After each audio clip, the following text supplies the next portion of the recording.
not think about what you're doing, but just do what you're doing. You need to be in the present moment. And the only way you can be in the present moment is if you're creative and you're just letting your body express itself.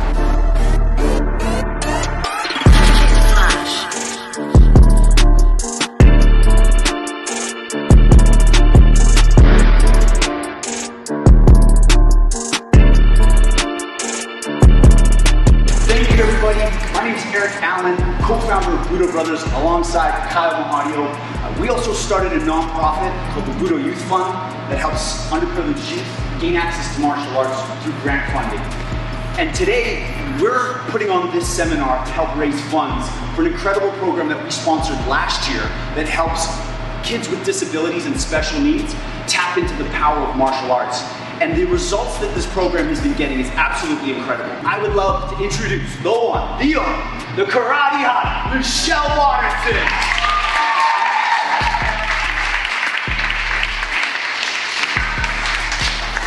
Thank you guys, I really do appreciate all of you guys coming out here. Obviously we're all coming together to gain some knowledge, but the truth is your time is valuable, and I talked about this earlier in the seminar that we did in the park, and time is something you'll never be able to get back. So I do appreciate you guys coming here and giving me your time, and I hope that you guys remember for anything you decide to do for the rest of your life, that once the time is past, it's gone. So make sure you take advantage of every moment so that you live the best life that you can. This is my husband, Joshua. Hi guys. And, if it wasn't for him, I wouldn't be able to pursue my dreams the way I have been. And so I don't know if you guys know anything about me or anything, but I've been doing martial arts for over 20 years. I've been fighting professionally for 12 years. In that time, I have my amazing daughter, Rhea, and trooper, but it really did ignite a fire within me and made me want to do something worthwhile in my life. And so I'm really, really close to that goal. I have a goal of being one of UFC's first champion that is a mother. Hey! So here we're learning, we're getting some good knowledge, and we're gonna absorb that knowledge and we're gonna take it and use it against our next opponent. Put that knowledge in our toolbox and bank it so that we can become better martial artists. Yeah? Yeah. All right, so let's get up and just get a place. We're gonna do some active warm up, and I'm gonna have you guys face the world.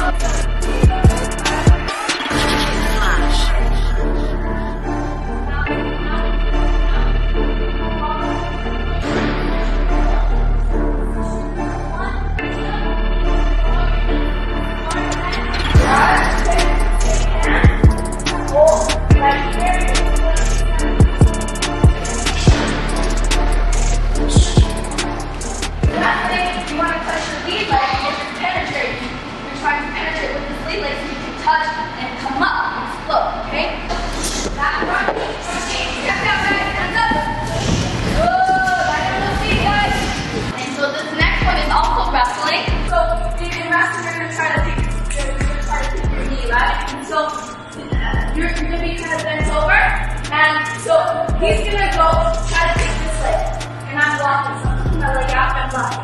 Really? So this foot goes up, and his hand touches the side, okay? So my left foot goes up, my left hand touches the right side. So 1, 2, 3, 4.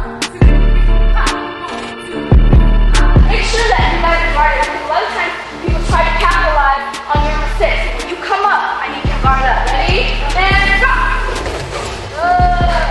Don't forget to move when you get up. Drop! Back, go.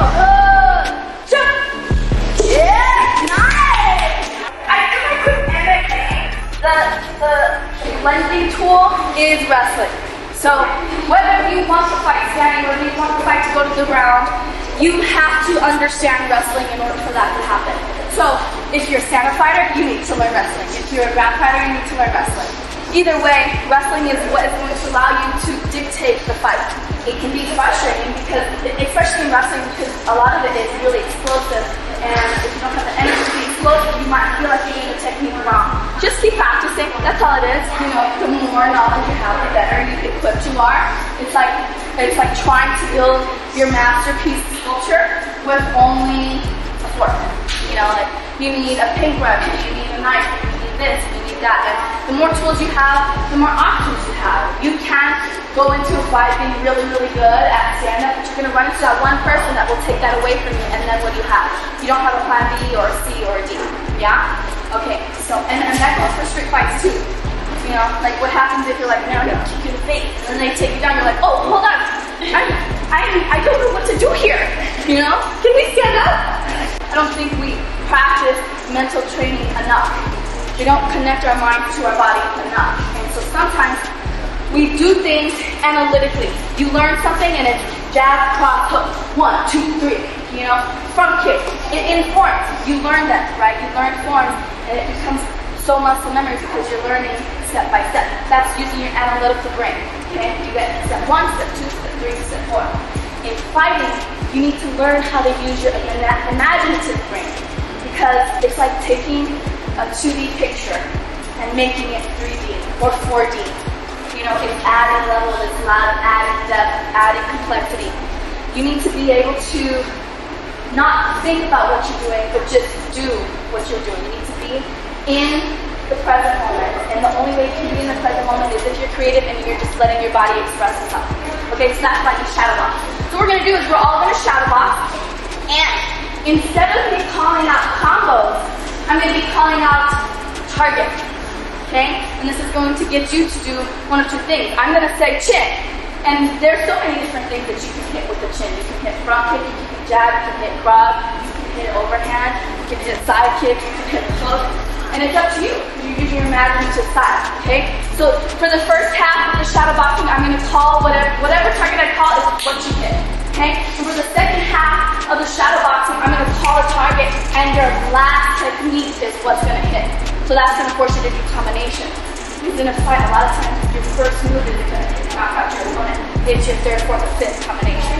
Okay? So the first one is just getting used to understanding and connecting my voice to your brain, to your body, and then you're going to allow your body to start being creative, making a combination and hitting the last target. Alright, so let's spread out.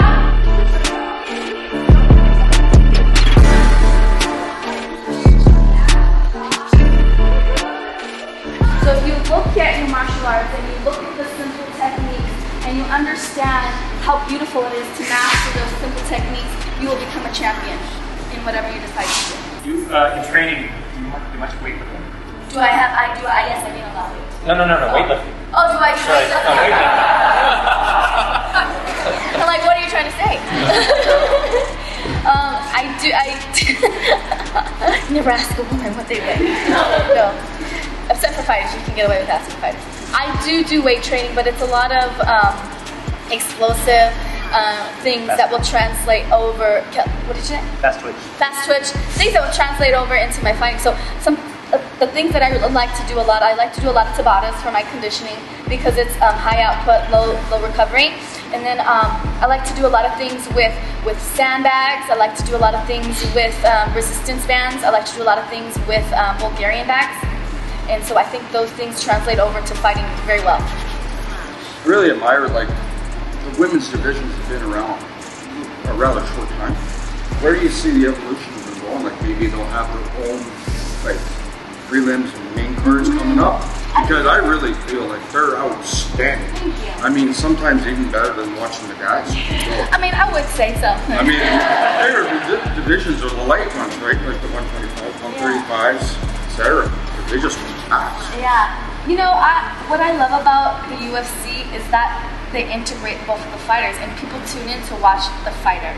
You know, it's not like it's a female fighter. Like they tune in and they watch all the fights, and they appreciate the female fights just as much as the male fights. And I do think that the girls, you know, at this point in time, feel have a bit of chip on their shoulder and want to prove to the world that they're here to belong. But what I think the UFC does a great job at is treating them as athletes and showcasing their skills.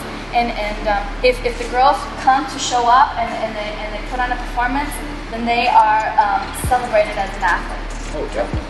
We're going to go over different ranges, right? So We call them A, B, and C range. A range is being long, B range is kind of in the middle, and then C range